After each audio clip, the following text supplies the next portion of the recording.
In the name of the Father, and of the Son, and of the Holy Spirit. Amen. Good morning to you, dear brothers and sisters. Let me bless your day with this gospel meditation. First reading for today's Holy Mass is taken from the second letter of St. Paul to Corinthians, chapter 11, verses 18 and 21b to 30.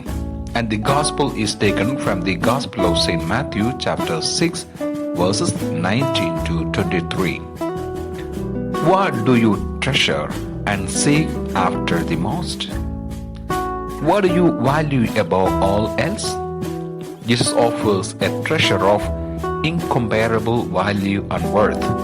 But we need healthy eyes, good spiritual vision to recognize what is the greatest treasure we can possess. What Jesus said about seeking treasure made perfect sense to his audience. Keep what lasts. Aren't we all trying to find something we treasure in this life in the hope that it will bring us happiness, peace, and security? Jesus contrasts two very different kinds of wealth, material wealth and spiritual wealth. Jesus urges his disciples to get rich by investing in wealth and treasure which truly last, not just for a lifetime, but for all eternity as well. Jesus offers heavenly treasures which cannot lose their value by changing circumstances such as diminishing currency, damage or destruction, loss or theft. The treasure which Jesus offers is kept safe and uncorrupted by God Himself. What is this treasure which Jesus offers so freely and graciously? It is the treasure of God Himself, the source and giver of every good gift and blessing in this life, and a kingdom that will endure forever. The treasure of God's kingdom produces unspeakable joy because it unites us with the source of all joy and blessings, which is God Himself. God offers us the treasure of unending joy and friendship with Himself and with all who are united with Him in His heavenly kingdom. In Jesus Christ we receive an inheritance which the Apostle Peter describes as imperishable, undefiled, and unfading, kept in heaven for us.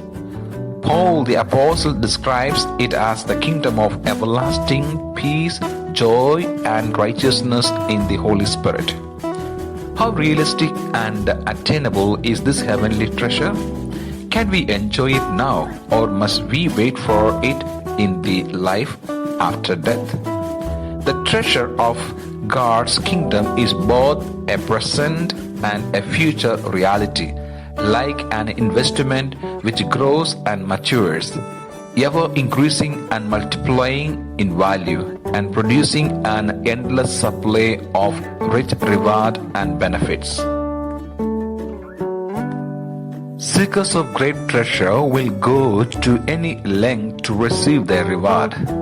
They direct all their energies and resources to obtain that treasure. We instinctively direct our energies and resources and even our whole lives towards that which we most value. To set one's heart on heavenly treasure is to enter into a deeper and richer life with God Himself. It is only by letting go of false treasures that one can enter into the joy of a heavenly treasure that is immeasurable and worth more than we can imagine and we can exchange. Do you seek the treasure which lasts for eternity? Let us pray. Lord Jesus, You have the words of everlasting life. May the light of Your truth free me from the error of sin and deception.